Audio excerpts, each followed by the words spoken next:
My girlfriend of 3 years came back from a wellness retreat wearing another man's engagement ring.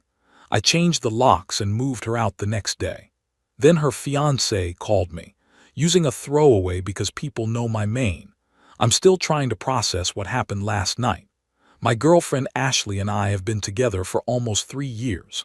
I own a townhouse, just me on the deed. I pay the mortgage. She moved in about 2 years ago after her lease ended, contributes maybe a quarter of the groceries and utilities. I never made it transactional, just asked her to help where she could since she's paying off student loans. We've had our issues like any couple, but I genuinely thought we were building something. My family treats her like she's already part of it. Mom asks her opinion on everything. Dad taught her how to use his smoker last summer. They've told me multiple times they're waiting for me to propose. Her family, though, they think I'm the computer guy she lives with. I've met them maybe 5 times in 3 years. They know my first name, that's about it. Ashley works as a dental hygienist. When people ask what she does, she says, "I work in healthcare." Sounds more impressive than dental hygienist, I guess. When they ask about me, it's he does computer stuff from home. I'm a back-end developer for a fintech company. I work hard, I make decent money, I own property. I don't need her to brag about me, but the way she phrases it always felt weird, like she was downplaying what I do, or embarrassed that I'm not. I don't know, a doctor or something. Looking back now, there were signs. She started going to the gym at 5 a.m. 6 months ago. Said she wanted to get ahead of the day. Started doing these girls' trips every few weeks. I never questioned it because honestly I trusted her. When you're with someone that long and you're sharing a home, you just trust. Stupid, I know. Thursday, she told me she was going to a wellness retreat in the mountains with some girlfriends. The whole detox thing, no phones, meditation, finding herself. She's done these before, so I didn't question it. Told her to have fun, enjoy the break. Sunday night around 9 p.m. I heard her key in the door. She walked in and I could tell immediately something was off. Her eyes were red like she'd been crying, but her face had this almost excited look, hard to describe. Then I saw her hand. There was a massive diamond ring on her left ring finger, not the promise ring I gave her last year.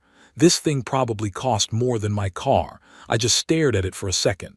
"What's that on your hand?" She looked down at the ring, swallowed hard. We need to talk." I stood up from the couch. "Am I looking at an engagement ring or am I seeing things?" She sat down across from me, took a deep breath like she was about to deliver bad news to a patient. "Please don't be angry. I met someone at my gym about 10 months ago. He's a physical therapist. He proposed this weekend." I said yes. I'm not typically a loud person, but I heard myself raise my voice when I asked, "What's his name?" "Logan. He really understands. I don't need to know what he understands." I cut her off. My brain was doing what it does when code breaks, trying to parse the logic. "You just told me you've been seeing someone for 10 months while living in my house." She started the whole speech. How we'd grown apart. How I worked too much and she felt lonely. How she didn't know how to tell me. How she never meant to hurt me. She even cried a little, which I guess was supposed to make me feel bad for her. The mental gymnastics were impressive, I'll give her that. She turned herself into the victim of her own cheating. I let her talk for maybe 2 minutes, then I asked, "When's the wedding?" She blinked, confused. "What? The wedding? You're engaged. When is it?" "September." But I wanted to explain. I cut her off. "Cool. Tomorrow you should go tell your parents the good news. They should hear about their future son-in-law directly from their daughter, face to face. You owe them that much." She stared at me. "You're being really calm and it's freaking me out. What do you want me to do? Beg you to stay, cry, ask you to choose me?" I kept my voice level. I wasn't being calm because I was fine. I was being calm because if I let myself feel what I was actually feeling, I'd probably put my fist through a wall. My girlfriend of 3 years just walked into my house wearing another man's engagement ring after lying to me about where she was this weekend.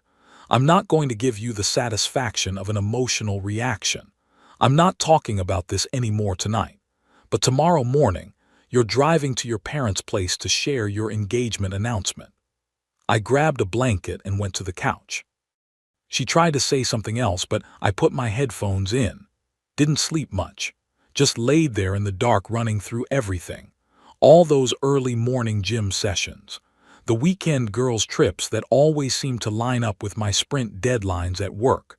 The times she'd get texts and smile at her phone before putting it face down. The variable I couldn't quite parse. How does someone live with you, sleep in your bed, eat meals you cook together, meet your family, and simultaneously plan a whole other future with someone else? The logistics alone seemed exhausting. Here's what I decided around 3 a.m., lying there on my own couch in my own house. I'm not doing the sad boyfriend thing. I'm not giving her weeks to figure things out or pack her stuff gradually, or whatever timeline she's probably already planned. I'm not giving her the chance to spin this to her friends and family like we mutually grew apart, or I wasn't there for her emotionally, or whatever story she's workshopping in her head. She wants to be engaged to Logan, the physical therapist. Great. She can do that somewhere else. Tomorrow morning she goes to her parents to tell them about the engagement, and while she's there I'm making calls. Locksmith first, then my buddy Noah, who runs a small moving company.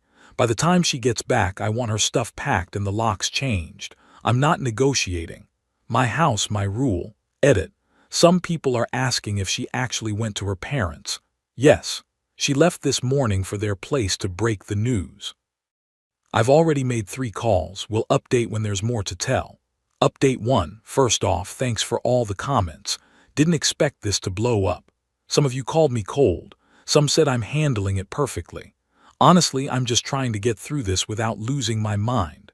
Monday morning, Ashley left around 8 a.m. to drive to her parents' place about 40 minutes away.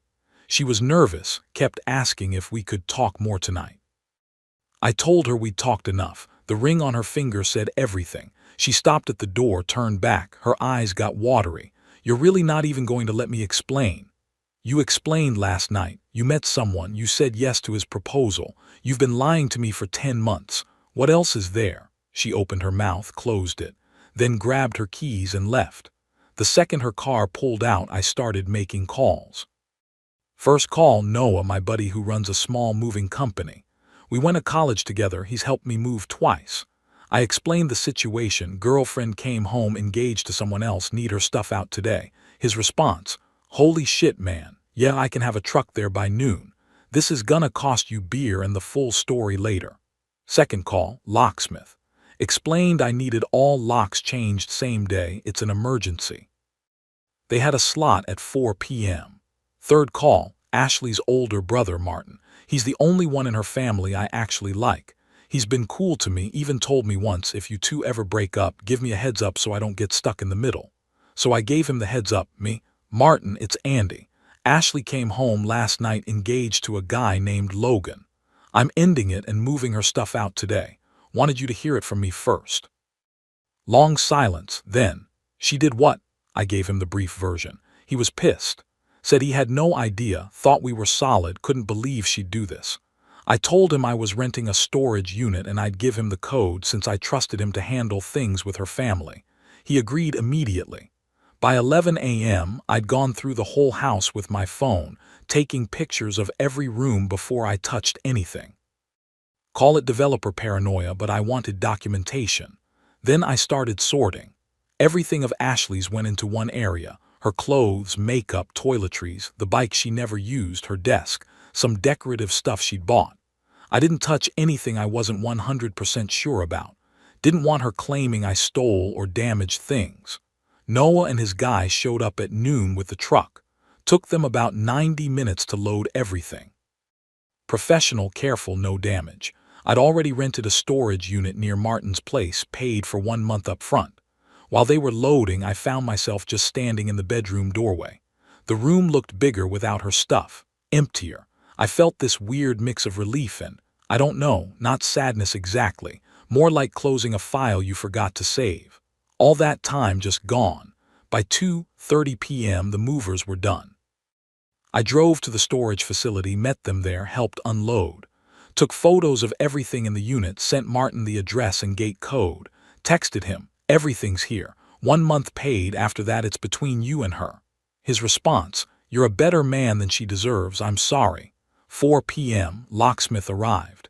Changed the front door, back door, and the deadbolts. New keys, all of them. I collected every key I'd ever given Ashley. There were 4 copies scattered around. Put them in an envelope.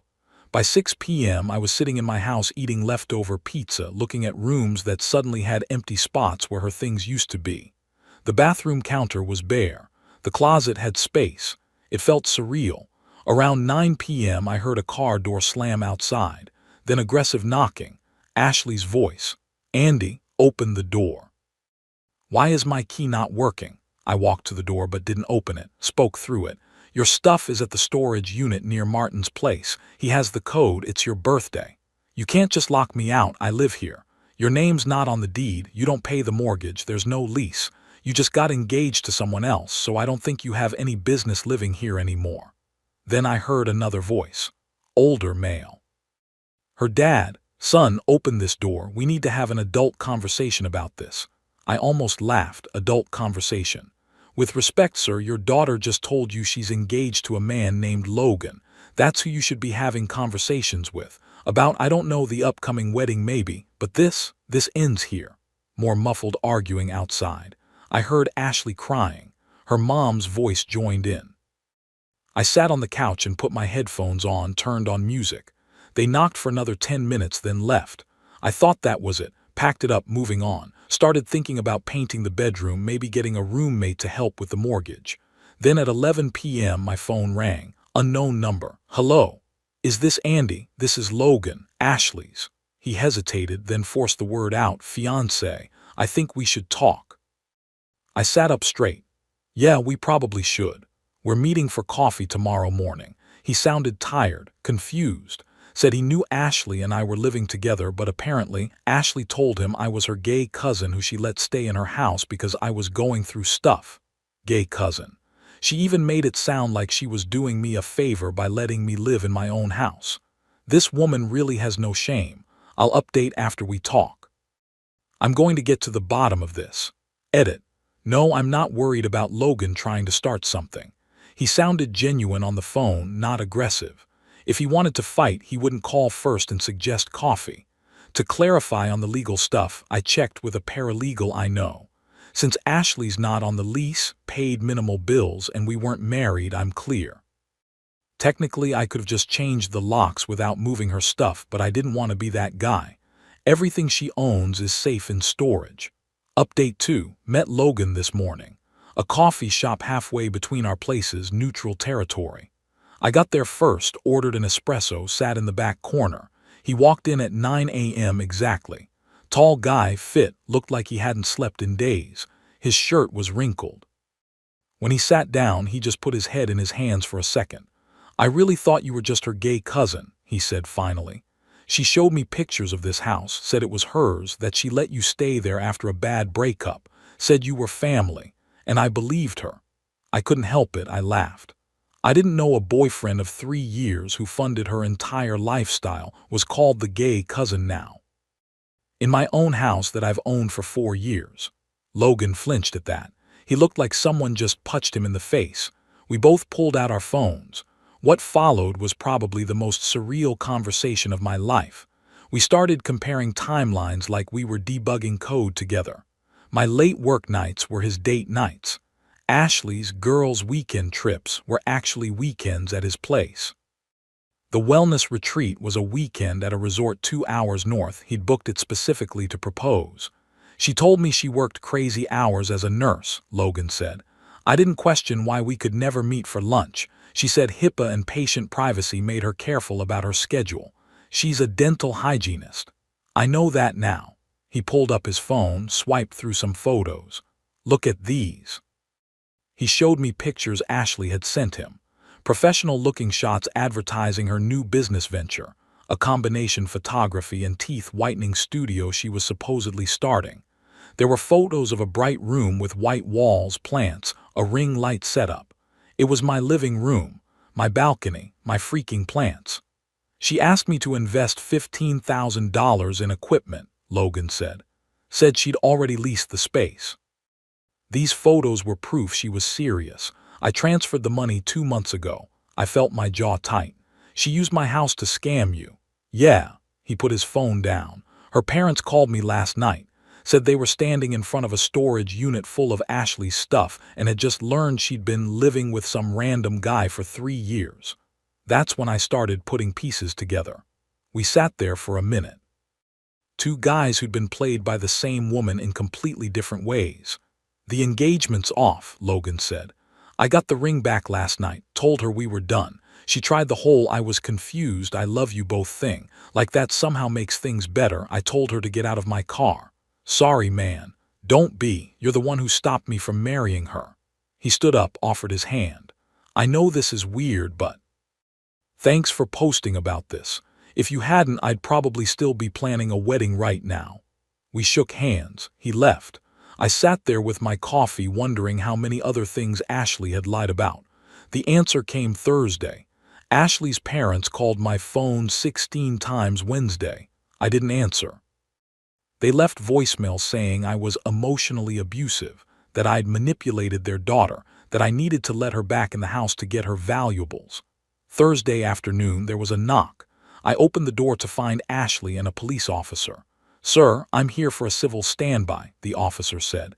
Miss Ashley here says she has belongings in the residence. Everything she owns is in a storage unit. There's nothing left here. I said, I have documentation. I showed him the photos I'd taken before moving anything, the moving company receipt, the storage rental agreement, the gate code I'd given to Martin. Text receipts showing I'd told her brother where everything was. The officer looked at Ashley. Ma'am, it appears your belongings have been relocated. This is a civil matter, not a criminal one. If you believe items are missing, you'll need to pursue it through small claims court. Ashley's face went red. He can, the officer said, not unkindly. It's his property. I'd suggest contacting the storage facility. After they left, I thought that was finally the end. Started making plans to repaint the bedroom, maybe post an ad for a roommate.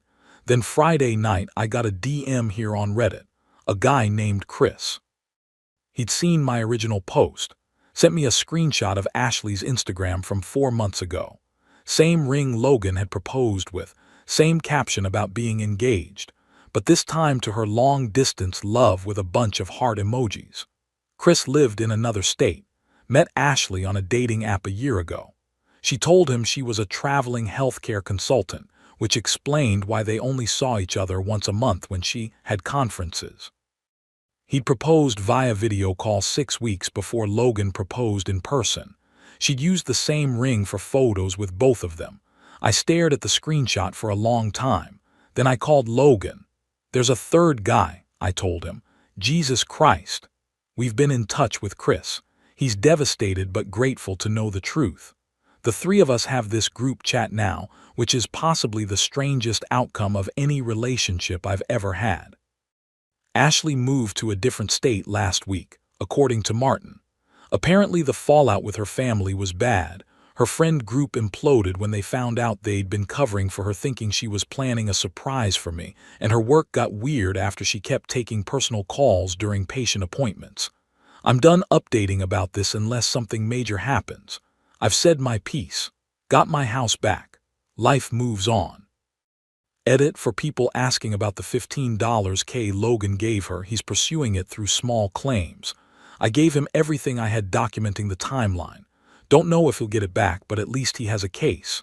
Someone asked if I'm worried about her coming back. No. Martin said she's mortified, won't even talk to the family about it. She knows she burned every bridge. And honestly, I sleep better knowing she's gone. Final update. I wasn't planning to update again, but enough people have messaged asking how things turned out. Plus some closure might help other people dealing with similar situations. Ashley's situation. According to Martin, who I still talk to occasionally, he's a good guy caught in a bad family situation. She moved 3 states away. Here's what I know. About 3 weeks after everything went down, Chris posted the whole story on Facebook. He tagged Ashley, included screenshots of their messages, photos of her with his ring, the timeline. He was angry and wanted people to know what she'd done. I don't blame him. He'd been planning to move states for her. That post went viral in Ashley's circles. Martin said Ashley called him in a panic at 2 a.m. when she saw it, begging him to help her get it taken down. She tried reporting it to Facebook, tried calling Chris, tried everything. But the damage was done. It had already been shared hundreds of times. Suddenly it wasn't just Andy's being cruel to Ashley anymore. It was 3 guys, 3 timelines, 1 con artist. Her family saw it. Her coworkers saw it. Her friends saw it. The narrative completely flipped. Her job at the dental office got complicated. Turns out she'd been using work time to coordinate her triple life, video calls with Chris during lunch breaks, texting Logan between patients, that kind of thing. Someone in her office reported it to HR after the whole thing blew up. She wasn't fired, but they transferred her to a different location. She quit 2 weeks later and moved. The friend group that went on those girls' trips with her, they've scattered. Martin said one of them reached out to me on Instagram. I didn't accept the request to apologize.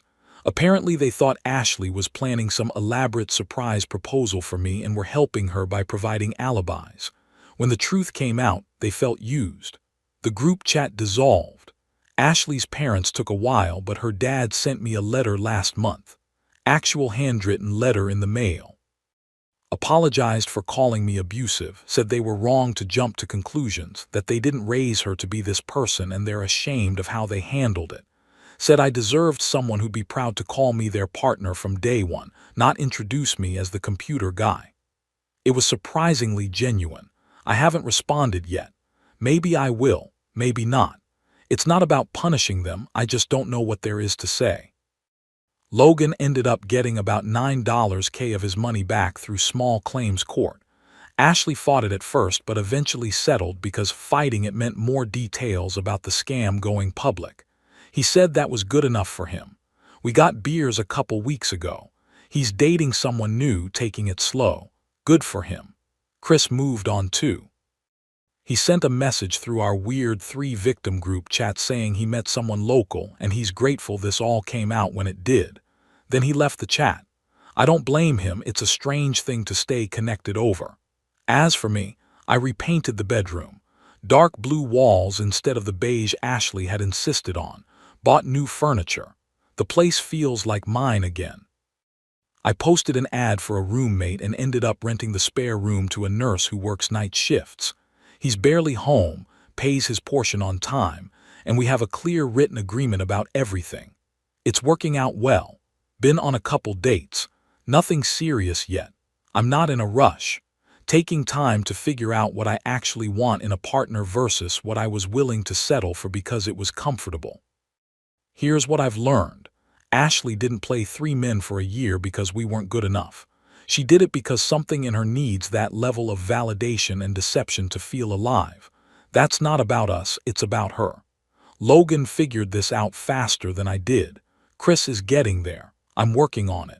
The relationship I thought didn't actually exist. I was dating a version of Ashley that was carefully curated for me while she curated different versions for Logan and Chris. When I think about that now, I don't feel sad about losing her. I feel relieved I found out. She didn't ruin 3 lives.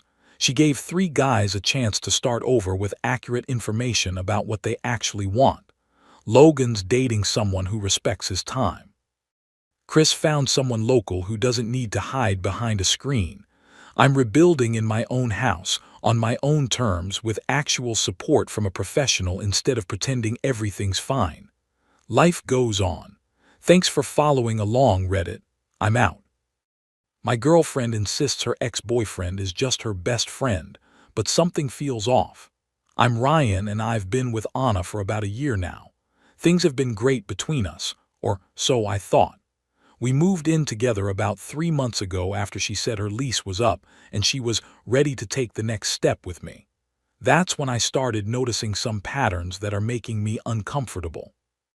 Anna has this friend named Zayden who she talks about constantly. According to her, they've been best friends since college and their romantic relationship ended years ago, but they remained super close. She's made it crystal clear that accepting Zayden is non-negotiable if I want to be with her. Her exact words were, "He's the most important person in my life besides you, and that's never going to change." If you can't handle that, then maybe we're not compatible. Here's what's bothering me. They text constantly. Like, more than Anna and I text each other. Her phone buzzes with messages from him constantly throughout the day, even late at night. She gets defensive if I even glance at her phone when it buzzes. She'll actually turn it face down or move it away from me. Zayden comes up in literally every conversation. Zayden thinks this. Zayden told me that. Blah, blah, blah. She's never actually introduced us in person, despite him being so important to her life. Last week she mentioned he's looking to buy a house, and she got really excited about it, way more than seems normal for just a friend. She was talking about helping him pick out furniture and asking about his timeline. I've tried to be the cool, understanding boyfriend. I know everyone has history, and I don't want to be that guy who's jealous of friendships. I even suggested meeting Zayden several times, but Anna always has excuses for why the timing never works out. He's super busy with work. He's not feeling social right now, maybe when things calm down for him. The weird part is, Anna seems to go out of her way to mention him around me, almost like she's testing my reaction. When I stay calm and supportive, she seems disappointed. Last night was the breaking point. We were watching a movie and her phone kept buzzing. When I jokingly said Zayden must be having a crisis, she snapped at me with, "Don't be sarcastic about my friendships, Ryan. It's not a good look on you." The tone was so cold, like I'd crossed some invisible line. I backed off that night, but her words have been nagging at me ever since. I've been questioning myself constantly. Maybe this is just how close friendships work and I'm not used to it. But my gut is telling me something's not right here. Am I being paranoid, or should I trust my instincts? How do I bring this up without seeming controlling? Edit. Thanks for all the responses already. To answer some questions, yes, she does put her phone face down whenever I'm around now that I think about it. Someone asked about social media. Zayden doesn't appear in any of her photos, which I thought was weird for such a close friend. Update 1. Posted 6 days later. Holy shit, Reddit. You guys were right to tell me to trust my instincts, but I never could have imagined how deep this deception goes. So after reading your comments, I decided to actually pay attention instead of just accepting Anna's explanations. The opportunity came up this weekend when Anna went to visit her sister and left her old tablet at our place. Now, before anyone jumps down my throat about privacy, I wasn't actively snooping. I plugged it in to charge it for her as a nice gesture, and when it powered on, iMessage started syncing all her conversations automatically. Her Apple ID was still logged in, and messages started popping up immediately on the lock screen. The first few messages I saw made me freeze. Anna and Zayden weren't just talking, they were talking about me, and not in a good way.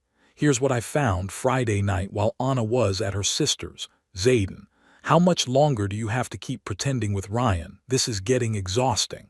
Anna, not much longer. Once you close on the house, we can stop this charade. I'm so tired of acting like he matters to me.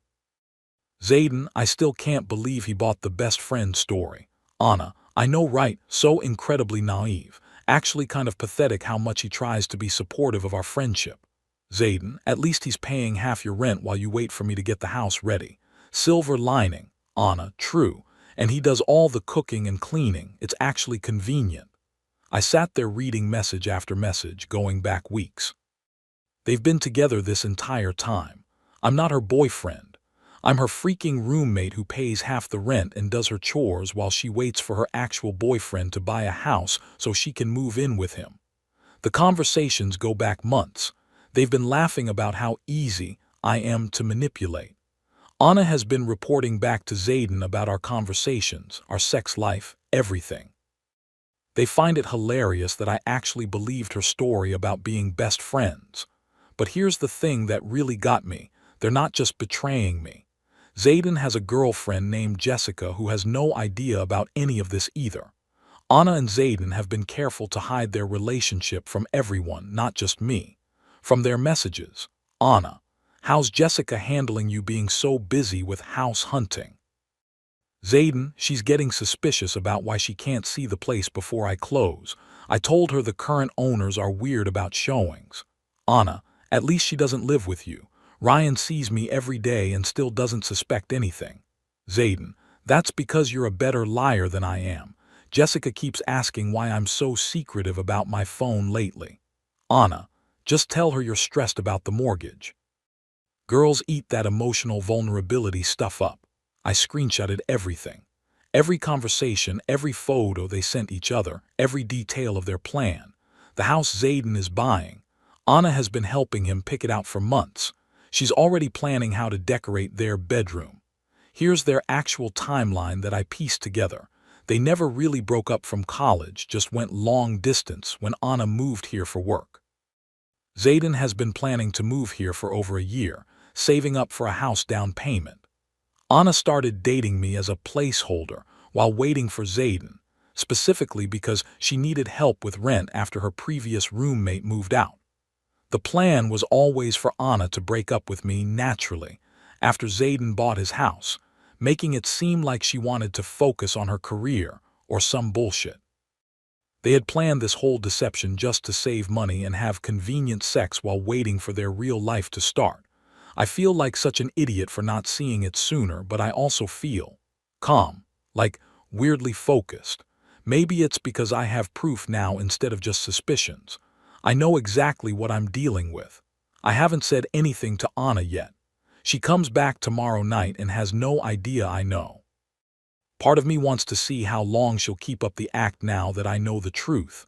Part of me wants to confront her immediately. But mostly, I'm thinking about Jessica, who seems to be going through the same gaslighting I've been experiencing. Reddit, I need advice on how to handle this. Do I confront Anna directly? Do I contact Jessica first? Part of me wants to just disappear and leave them to figure out why. But another part of me thinks they don't deserve to get away with this so easily. And Jessica deserves to know she's being played too. Edit. For those asking about Jessica, I found her Instagram through Zayden's photos that Sophia commented on. She posts pictures of them together all the time with captions like "Date night with my love" and "Can't wait to see our future home." She clearly thinks they're in a committed relationship planning a future together. Some of you suggested getting legal advice about the lease situation, which I'm considering. Update 2. Posted 5 days later. This is going to be long, but I need to tell you guys what happened. The past few days have been surreal. Anna came back Sunday night acting completely normal. She kissed me hello, asked about my weekend, showed me pictures from her sister's place. She even apologized for being snappy before she left and said she'd been stressed about work. Knowing what I knew, watching her performance was both fascinating and disturbing. She's genuinely talented at lying. I decided to test her first, give her multiple chances to come clean. Over dinner, I casually asked, "So how's Zayden doing?" "You haven't mentioned him in a while," her response. "Oh, he's good, really excited about his house he thinks he'll close next month. Actually, he asked if you wanted to finally meet him next weekend. I told him you'd probably love that since you've been asking about it." The audacity. She's inviting me to meet the guy she's actually dating while pretending he wants to be my friend, but I kept pushing. "That's great, what changed?" "I thought you said he was too busy with work to hang out." "Well, his schedule opened up. You know how real estate is, things change quickly. Plus, I think he's ready to make more of an effort with the people I care about." Even when caught in contradictions, she just adapted her story seamlessly. I tried one more test. "Has he been dating anyone lately?" "Not seriously. He's too focused on getting settled first." The way she lied so smoothly, making eye contact, even showing fake concern about Zayden's dating life, it was honestly impressive in a terrifying way. Tuesday morning, I made my move. I had printed out some of the more damning message screenshots and left them on the kitchen counter next to her coffee mug, along with a note that said, "We need to talk." The silence when she found them lasted maybe 10 seconds. Then, "Ryan. What the hell is this?" She came into the living room holding the papers, and her face went through about 5 different expressions before settling on anger. Not guilt, not shame, not embarrassment, pure anger. "You went through my private messages. How dare you violate my privacy like that? That's completely unacceptable." This was her opening move. Not apologizing, not explaining, but attacking me for discovering her lies. Classic deflection. I stayed calm. Anna, you've been lying to me for almost a year. You're in a relationship with Zayden while living with me. That's not. You don't understand the context of those messages. You're taking everything out of context. What context makes, I can't wait until we don't have to pretend anymore, okay? Zayden and I have a complicated history. We're working through feelings, but that doesn't mean we're together. She was sticking to her story even with written proof. So I pulled out my phone and started reading direct quotes. Ryan has no idea we were with each other last Thursday while he was at work. Poor guy thinks I was having lunch with my coworker. Her face went pale, but she doubled down. We were just reminiscing about the past. Inside jokes. I told Ryan you were helping me pick out a couch, technically not a lie since we were shopping for bedroom furniture for our new place. We were just planning hypotheticals. He actually thanked me for being so understanding about our friendship. I almost laughed out loud. That's when she finally stopped trying to explain and just sat down heavily on the couch. How much did you see? Everything. 8 months of messages. The house hunting, the plans to dump me after Zayden closes, Jessica. Her head snapped up at Jessica's name. You can't tell Jessica, that would be incredibly cruel. Cruel, she's being cheated on. It's not that simple. Zayden needs time to figure out how to handle that situation. Jessica is fragile, this could really hurt her. And lying to her indefinitely won't. Look, Ryan, I know this looks bad, but relationships are complicated. Zayden and I never meant for this to happen. We were trying to figure out the best way to handle everything without hurting anyone. Even while caught red-handed, she was trying to reframe deliberate deception as them being considerate of our feelings. Anna then tried to convince me that the mature thing to do would be to let her explain everything properly after she had a chance to talk to Zayden. We can figure out a timeline that works for everyone, she said. Zayden and I can end things with you both gradually, naturally. No one has to get hurt unnecessarily. She literally asked me to keep being her cover story while she coordinated with her real boyfriend about the best way to dump me. When I told her she had until Friday to move out, her response was immediate. You can't kick me out. I pay rent here too, and my name is on the lease. Technically, she's right. But I've been documenting everything, and I'm pretty sure there are legal grounds for lease violation when someone is living under false pretenses. Here's where it gets really interesting. After I held firm on her moving out, Anna called Zayden right in front of me. I could hear him yelling through the phone. Then she handed me the phone. Zayden wants to talk to you. I took it and Zayden immediately started with, Look man, I think we got off on the wrong foot here. Anna told me you found some messages that upset you. Some messages. You've been together for a year while she's been living with me. It's not that black and white, Ryan. Anna and I have history, but we weren't trying to hurt anyone. We were actually trying to figure out how to handle this situation respectfully. By lying to me and Jessica for months. Look, emotions are complicated. Anna cares about you and I care about Jessica. We were trying to find a way to transition that didn't devastate anyone. The mature thing, Zayden continued, would be for all of us to sit down and figure out how to move forward like adults. There's no reason this has to get ugly. I hung up on him. Anna spent the rest of Tuesday night alternating between crying, arguing, and trying to negotiate. At one point she said, You've ruined everything. Zayden and I could have handled this maturely, but now you've made it messy for everyone. I've made it messy. For discovering I was being used. Wednesday morning, she tried a new tactic. I've been thinking all night, and I realize I should have been honest with you from the beginning. But Ryan, what Zayden and I have is real. It's been real for years. What you and I have is different, but it's good too. Why can't we find a way to make this work for everyone? When I refused, she got angry again. Fine, but you should know that Jessica is going to be devastated when she finds out. I hope you're prepared to live with that. Trying to make me feel guilty for exposing their lies by threatening that the truth would hurt their other victim. I'm calling Jessica today. These people don't get to keep manipulating everyone just because the truth is inconvenient for them. Edit. For everyone asking, yes, I've been looking into the legal aspects of the lease. Turns out that if one tenant is using the residence under false pretenses, like misrepresenting the nature of the relationship to the other tenant, there might be grounds for breaking the lease early. Meeting with a lawyer tomorrow. Final update.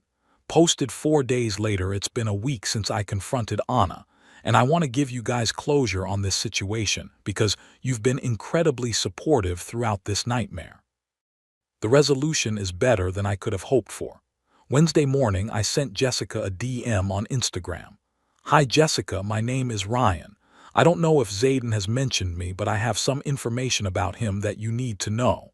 I know this is weird coming from a stranger, but you deserve the truth. Could we talk? She responded within an hour. He's cheating, isn't he? Just tell me straight, I can handle it. Her response floored me. Turns out she'd been having suspicions for months, but gaslighting herself just like I had been. Zayden had been working late constantly, being secretive with his phone, making excuses for why she couldn't see his new house before closing, and being vague about his social life. I've been feeling crazy, she told me. My gut kept telling me something was wrong, but every time I brought it up, Zayden would make me feel like I was being paranoid and insecure. When I told her about Anna and their 8-month deception, everything clicked for her. That's why he was so weird about moving in together, she said. He kept saying he needed to handle some logistics first and that the timing wasn't right yet. I thought he was getting cold feet about commitment. We met for coffee that afternoon. I brought printed copies of some of the most rel Zayden messages. I blacked out anything too personal. Jessica had brought her own evidence, screenshots of weird texts, notes about Zayden's suspicious behavior. Comparing timelines was devastating but validating for both of us. Every working late night Zayden told Jessica about corresponded with a night Anna was having dinner with coworkers. Every business trip lined up with Anna's girls' weekends. They've been planning this for almost a year, Jessica said, looking through the evidence. Moving me here, getting me invested in this relationship, all while knowing they were going to dump us both when it was convenient. Jessica wanted to confront them together.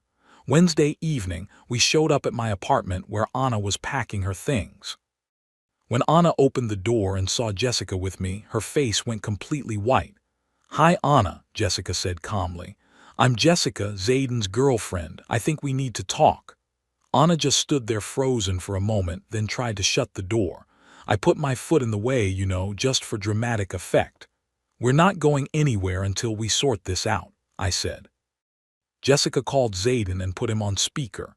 Zayden, I'm at Ryan's apartment with Anna. We know about everything. You need to get here now. 20 minutes later, Zayden showed up looking like he was about to throw up. What followed was 2 hours of the most pathetic display I've ever witnessed. Anna and Zayden tried every manipulation tactic in the book. Phase 1, denial. Jessica, Ryan, you're both misunderstanding the situation. Anna and I are just close friends working through complicated feelings.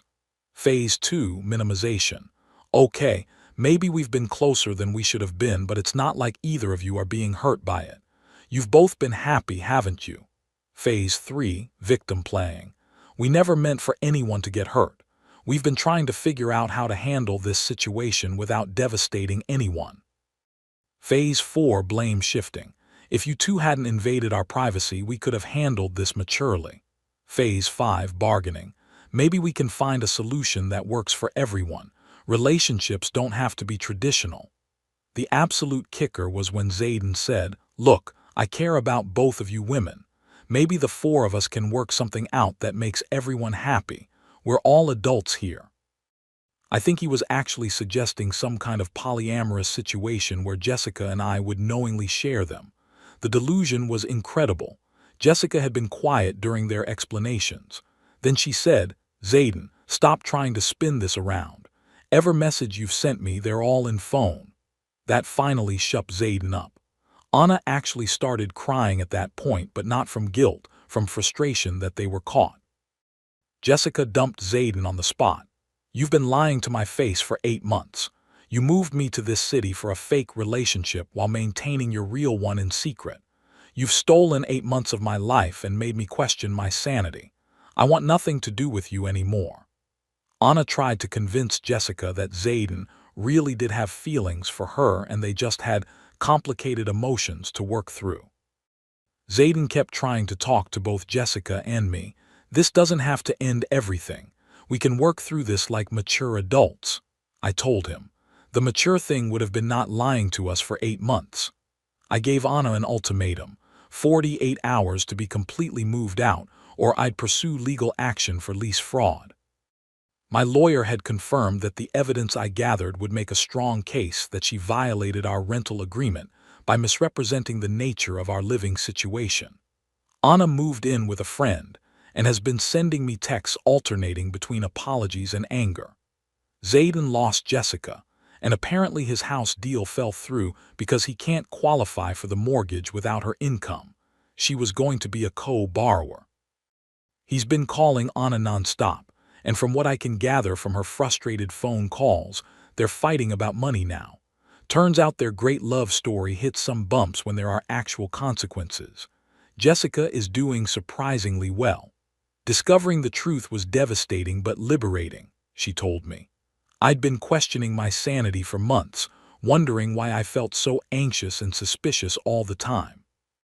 Now I know it wasn't me being crazy, it was my subconscious picking up on lies. She's staying in town for her job but looking for a new apartment. She said the hardest part isn't losing Zayden, it's realizing how much of her recent life was built on deception. I'm doing great. Honestly, better than I've felt in months. It's amazing how much energy I was spending trying to ignore red flags and make excuses for behavior that I knew was wrong. My lawyer said the evidence was strong enough that Anna agreed to be removed from the lease without penalty rather than face potential fraud charges. Jessica's lawyer is looking into whether she has any recourse for the money she spent relocating for their fake relationship, but it's probably not worth pursuing. Some people have asked if I regret how I handled this. The answer is absolutely not. Jessica deserved to know she was being cheated on. I deserved to know I was being used as temporary housing and emotional support while Anna waited for her real life to begin. The truth doesn't become less important because it's inconvenient for liars. Thanks for all the support, Reddit. This community helped me realize I wasn't overreacting, and that gave me the strength to uncover the truth instead of continuing to gaslight myself. Edit, for those asking about whether Anna and Zayden are still together, from what I can tell, they're struggling. Turns out a relationship built on lies and manipulation doesn't handle stress well when there are real consequences to face. Who would have thought?